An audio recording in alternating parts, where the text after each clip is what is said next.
ಹರೇ ಕೃಷ್ಣ. ಎಲ್ಲರಿಗೂ ನಮಸ್ಕಾರ. Welcome back to my YouTube channel.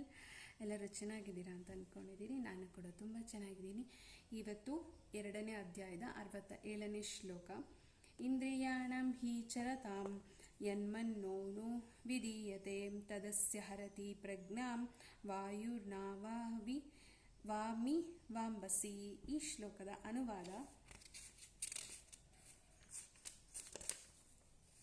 ಚಂಡಮಾರುತವು ನೀರಿನಲ್ಲಿರುವ ದೋಣಿಯನ್ನು ಹೊಡೆದುಕೊಂಡು ಹೋಗುತ್ತದೆ. ಅದೇ ರೀತಿಯಲ್ಲಿ ಅಲೆದಾಡುವ ಇಂದ್ರಿಯಗಳಲ್ಲಿ ಒಂದರಲ್ಲಿ ಮನಸ್ಸು ನೆಟ್ಟರೂ ಅದು ಮನುಷ್ಯನ ಬುದ್ಧಿಶಕ್ತಿಯನ್ನು ಅಪಹರಿಸಬಲ್ಲದು.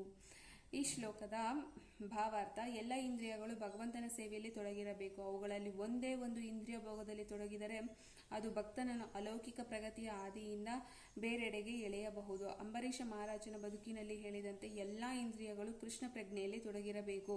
ಮನಸ್ಸಿನ ನಿಯಂತ್ರಣಕ್ಕೆ ಇದು ಸರಿಯಾದ ತಂತ್ರ. ಹರೇ ಕೃಷ್ಣ. ಮತ್ತೆ ಇನ್ನೊಂದು ವಿಡಿಯೋದಲ್ಲಿ ನಿಮ್ಮ ಮುಂದೆ ಬರ್ತೀನಿ. ಅಲ್ಲಿವರೆಗೂ ನಮಸ್ಕಾರ. ಹರೇ ಕೃಷ್ಣ ಮಹಾಮಂತ್ರನ ಕನಿಷ್ಠ ಪಕ್ಷ 108 ಬಾರಿ ಅದು ಜಪಿಸಿ ಅಂತ ನಾನು ಎಲ್ಲರನ್ನೂ ಕೇಳ್ಕೊತಾ ಇದ್ದೀನಿ. ನಮಸ್ಕಾರ.